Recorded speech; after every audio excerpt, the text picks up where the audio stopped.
Bismillahirrahmanirrahim. Assalamualaikum warahmatullahi wabarakatuh. Bertemu lagi di pembelajaran Bahasa Indonesia bersama Miss Elza. Pertemuan kali ini kita akan membahas soal tryout 2 ujian satuan pendidikan, ujian sekolah atau ujian madrasah. Silakan simak dengan baik ya pembahasannya. Selamat belajar.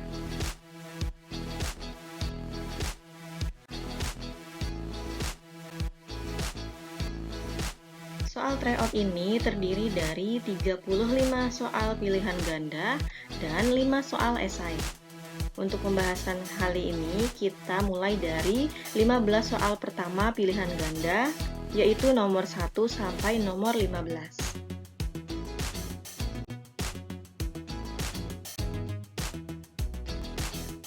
Kita mulai dari nomor 1, cermati kalimat-kalimat berikut. Judulnya ada cara mengirim email. Kita langsung ke pertanyaannya. Urutan yang tepat, tunjuk mengirim email yang runtut adalah. Nah, berarti dari ke-6 kalimat ini masih belum runtut atau belum tepat langkahnya. Yang benar adalah A. 134265, B. 214365, C. 314265, atau yang D. 423165. Nah, jawabannya adalah yang B. Sebetulnya untuk mengurutkan langkah ini, kalian tinggal baca satu-satu kalimatnya. Baca dulu pilihan jawaban yang ada, kira-kira mana yang paling cocok, yang harus ada di kalimat pertama. Nah, di jawaban ini, jawaban yang paling tepat adalah yang B, dimulai dari kalimat nomor 2. Masuk ke bagian email, lalu klik menu tulis pada bagian pojok kiri halaman. Berikutnya ada di kalimat 1, mengisi alamat email tujuan di kolom kepada, lalu tulis nama emailnya, misalnya di sini aabb@gmail.com. Berikutnya ada di kalimat 4, tulis judul email di kolom judul atau subjek. Berikutnya ada di kalimat 3, di bagian kolom kosong di bawah isilah dengan email yang akan Anda kirimkan. Selanjutnya kalimat 6. Gunakan bahasa yang baik dan benar untuk memudahkan penerima email Anda. Dan langkah terakhir yaitu di kalimat 5. Di sini disampaikan, langkah terakhir klik tombol kirim atau send. Ya, jadi itulah urutan yang tepat cara mengirim email. Soal nomor 2. Perhatikan petunjuk rumpang berikut. Judulnya petunjuk menggunakan tetikus atau mouse di dalam komputer atau laptop. Nah, di sini ada langkah-langkahnya. Kita lihat pertanyaannya. Kalimat yang paling tepat untuk mengisi bagian yang rumpang pada teks tersebut adalah, nah, kalimat rumpangnya ada di kalimat 2. A. Gerakan ke segala arah untuk memosisikan pointer tanda panah di layar komputer. B. Gerakan pointer atau tanda panah di layar komputer ke kanan dan ke kiri sesuka hati. C. Genggam bagian atas tetikus menggunakan telapak tangan dengan kuat. Atau yang D. Gerakan pointer atau tanda panah ke arah menu yang ada di layar komputer dengan tepat. Ya, jawabannya adalah yang D. Kita lihat dari kalimat 1 dulu. Genggam bagian atas tetikus menggunakan telapak tangan. Setelah itu, gerakan pointer atau tanda panah ke arah menu yang ada di layar komputer dengan tepat. Tombol kiri dan tombol putar dioperasikan dengan jari telunjuk. Tombol kanan dioperasikan dengan jari tengah. Bagi yang kidal berlaku sebaliknya. Dan kalimat 5, tombol kiri tetikus mengacu pada penekanan jari telunjuk. Ya, jadi jawaban yang tepat yang D. Soal nomor 3, bacalah kutipan cerita berikut.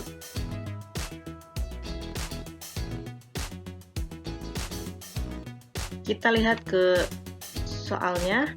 Latar suasana yang terdapat dalam kutipan fabel tersebut adalah A. Takut, B. Bimbang, C. Sedih, atau D. Marah.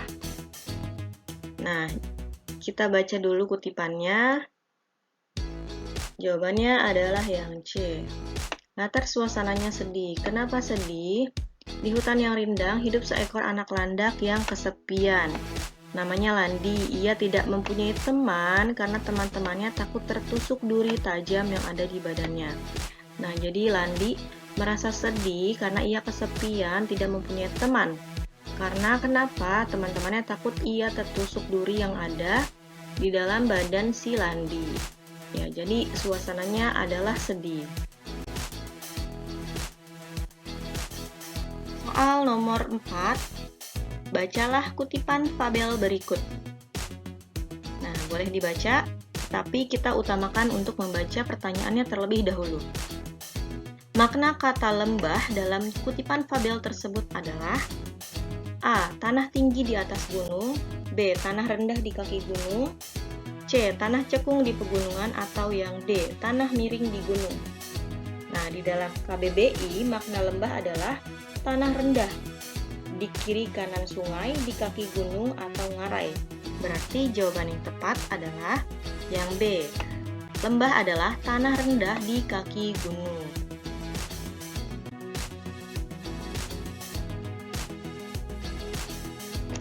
Soal nomor 5, bacalah kutipan cerita berikut. Kita langsung ke pertanyaannya. Pesan moral yang terdapat dalam kutipan cerita tersebut adalah A. Kita harus mandiri menyelesaikan permasalahan agar tidak merepotkan orang lain. B. Kita sebaiknya tidak terlalu sering meminta pertolongan kepada orang lain. C. Kita harus saling menolong karena kita tidak bisa hidup tanpa bantuan orang lain. Atau yang D. Kita harus berbaik sangka kepada orang lain dan tidak boleh memfitnah orang lain. Nah, sebetulnya keempat jawaban ini benar ya pesan moralnya, tapi apakah ini sesuai dari konteks kutipan yang ada? Nah, mana yang paling sesuai? Silakan dibaca dulu ceritanya ini bagaimana sih? Nah, jawaban yang tepat adalah yang C. Kita harus saling menolong karena kita tidak bisa hidup tanpa bantuan orang lain. Nah, di dalam cerita ini kan disampaikan di suatu hutan hidup seekor badak dan teman-temannya. Mereka semua suka membantu satu sama lain. Suatu hari seekor gajah tersesat di tempat mereka. Gajah sedih, badak mengajak gajah lalu ikut kelompok mereka. Suatu malam badak berlari menabrak pohon lalu terjatuh. Gajah yang berada di dekatnya hanya diam, tidak mau menolong. Suatu hari seekor kera bergelantungan di pohon dan terjatuh. Kera meminta tolong kepada gajah, tetapi tidak menghiraukannya.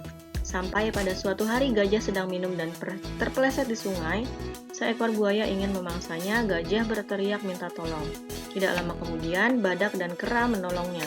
Jadi, ketika si gajah meminta bantuan, teman-temannya membantu, tetapi ketika teman-temannya meminta bantuan, gajah tidak membantu. Pesan moralnya, kita harus saling menolong. Saling itu berarti kedua belah pihak sama-sama menolong, karena kita tidak bisa hidup tanpa bantuan orang lain. Ya, itu adalah pesan moralnya. Soal nomor 6. Bacalah teks berikut. Kita langsung lihat ke soalnya ya, atau pertanyaannya. Arti kata potensial pada teks tersebut adalah, nah potensialnya ada di kalimat yang mana? Ada di kalimat 2. Kabupaten Mesuji menjadi salah satu daerah potensial yang dilewati dari Bandar Lampung menuju Palembang. Arti katanya apa? Apakah A. Kemampuan berkembang, B. Memiliki kemampuan, C. Memiliki keinginan, atau D. Kemampuan tumbuh? Potensial itu maknanya adalah yang B. Memiliki kemampuan. Daerah yang memiliki kemampuan. Jadi jawabannya yang B. Soal nomor 7, bacalah berita berikut. Ada 2 berita. Silakan dibaca kedua beritanya. Lalu kita lihat pertanyaannya di slide berikutnya.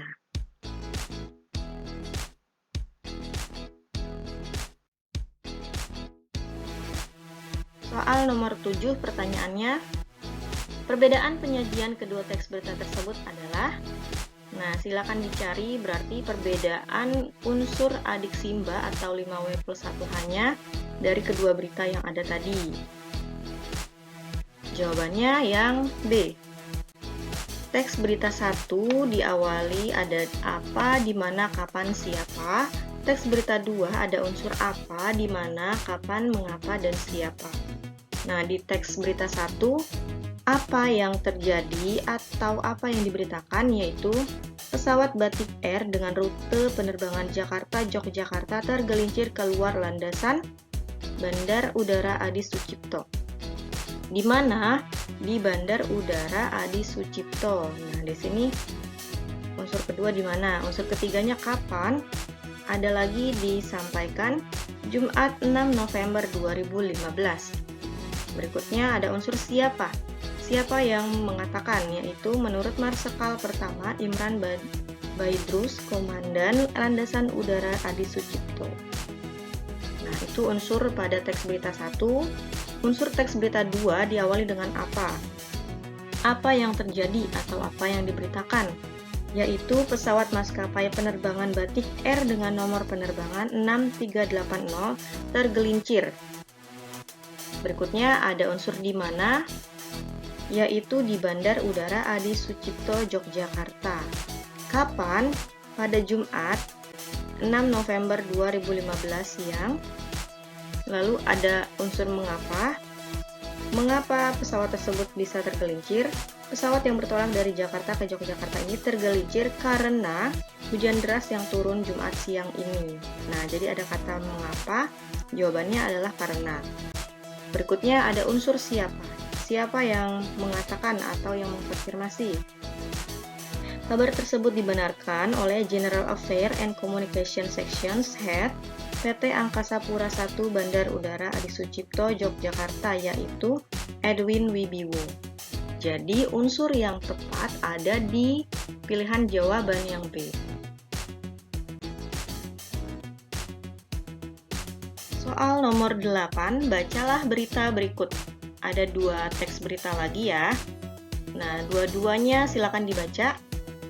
Lalu kita lihat ke pertanyaannya. Kesamaan informasi kedua teks berita tersebut adalah, kalau tadi perbedaan, sekarang persamaannya. Nah, soal ini sebetulnya sudah muncul ya di modul di TO1, jadi harus dipahami lagi mana perbedaannya. Jawabannya yang D. Imbauan Kasat Lalu Lintas agar pengunjung puncak tiba sebelum pukul 13.00 WIB. Nah, di teks pertama di sini disampaikan hal itu berkaitan dengan rencana penutupan jalur menuju puncak sejak pukul 1. Imbauan itu sebelumnya sudah disosialisasikan. Kalau yang di teks 2, di sini kalimat 2, Kasat Lantas Polres Bogor mengharapkan para pelancong dengan tujuan puncak agar mengusahakan tiba di tujuan sebelum pukul 1. Jadi persamaannya adalah yang D. Soal nomor 9. Bacalah paragraf berikut. Ada 4 kalimat yang menjadi paragraf. Kita lihat pertanyaannya. Kalimat utama paragraf tersebut terdapat pada kalimat nomor. Nah, diingat lagi ya, kalimat utama itu ada 3 kemungkinan. Ada di awal paragraf, di akhir paragraf, atau bisa juga di awal dan akhir. Kita lihat di kalimat awal di sini kalimat 1 dan di kalimat akhir kalimat 4. Kalimat utamanya berarti kalimat yang merupakan inti dari paragraf. Apakah yang kalimat 1, pepaya dikenal sebagai buah yang kaya manfaat bagi kesehatan? Atau yang 4, manfaat pepaya ternyata tidak hanya dagingnya tetapi juga bijinya. Nah, kalimat utamanya adalah yang A, ada di kalimat 1, yaitu pepaya dikenal sebagai buah yang kaya manfaat bagi kesehatan.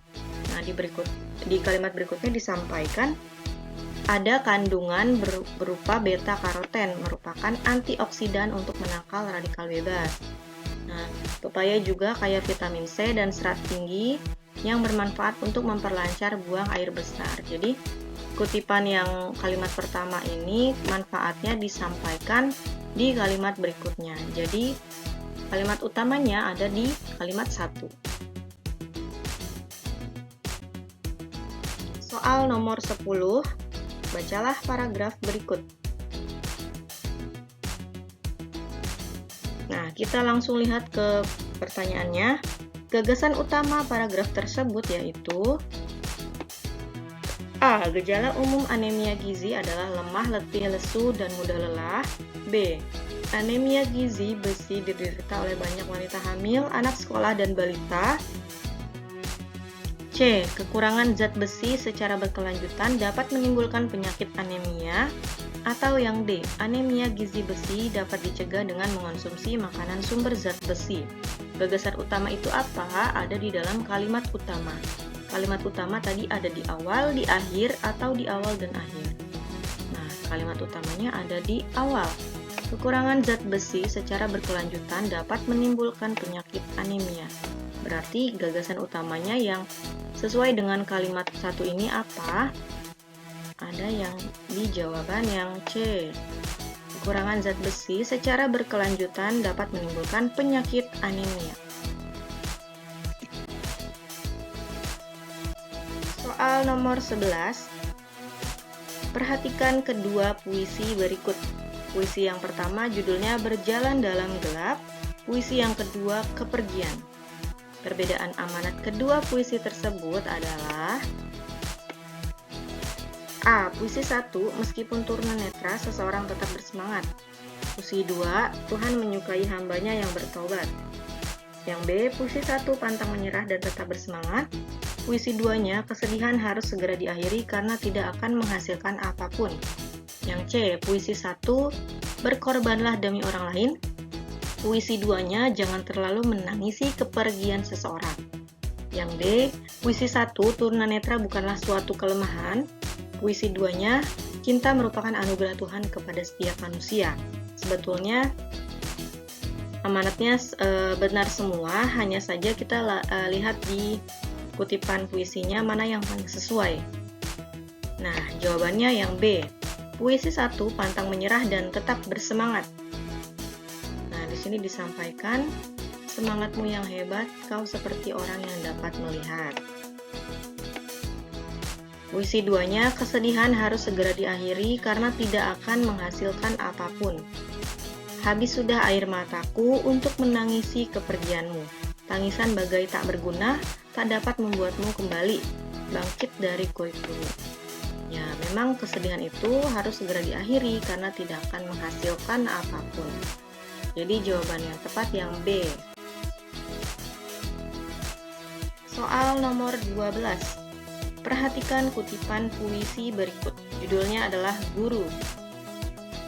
Kita lihat pertanyaannya.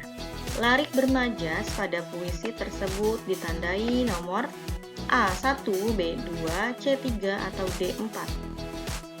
Nah, silakan dibaca mana yang kira-kira lariknya bermajas. Jawabannya adalah yang B. Larik bermajas yang ada di kalimat di bait kedua yaitu kau bak pelita di pagi buta. Majas apa yang ada di dalam bait kedua ini? Yaitu majas simile. Simile itu apa? Majas pengandaian. Kenapa majas pengandaian? Karena di sini disampaikan kau bak pelita. Majas simile itu biasanya ditandai ada kata bak, bagaikan, seperti, layaknya. Nah, ini adalah majas simile. Jadi jawaban yang tepat yang B. Soal nomor 13, bacalah kutipan teks eksplanasi berikut. Nah, kita langsung ke pertanyaannya. Isi paragraf tersebut mengenai A. Terjadinya hujan, B. Terjadinya siklus air, C. Terjadinya awan di atmosfer, atau yang D. Hujan termasuk dalam siklus air. Nah, dibaca dulu kutipannya, apakah ini isinya kan tentang teks eksplanasi, yaitu proses terjadinya fenomena alam. Proses apa yang terjadi dalam kutipan ini? Yaitu jawabannya yang A. Terjadinya hujan. Hujan termasuk bentuk gejala alam yang dapat kita saksikan dalam kehidupan sehari-hari. Hujan merupakan hasil pengendapan berwujud cair. Nah, jadi jawabannya adalah terjadinya hujan. Soal nomor 14, bacalah kutipan teks berikut. Kita lihat ke pertanyaannya. Teks eksplanasi tersebut dikembangkan dengan pola pengembangan A. Pengembangan sebab akibat, B. Pengembangan definisi, C. Pengembangan proses, atau yang D. Pengembangan deduksi. Kalau pengembangan sebab akibat itu berarti ada sebab dan akibat. Biasanya ditandai dengan jika, sehingga, jika, maka, akibatnya dikarenakan. Kalau yang B, pengembangan definisi itu biasanya menerangkan suatu kejadian atau fenomena. Kalau yang C, pengembangan proses, berarti ada langkah-langkah dalam suatu fenomena. Nah, kalau yang D, pengembangan deduksi, berarti berupa gagasan utamanya ada di akhir paragraf. Jadi mana yang tepat? Yang C, pengembangan proses. Apa sih yang disampaikan dalam kutipan ini? Proses pengembangan, proses perkembangbiakan amuba. Bagaimana prosesnya? Yaitu dengan cara membelah diri. Nah, terus berkembang biak amuba tidak membutuhkan perkawinan. Amuba tidak perlu amuba lain untuk berkembang biak karena hewan ini memiliki sebuah sel yang disebut inti sel. Nah, di sini ada kata kuncinya, proses berkembang biak amuba, berarti pola pengembangan proses.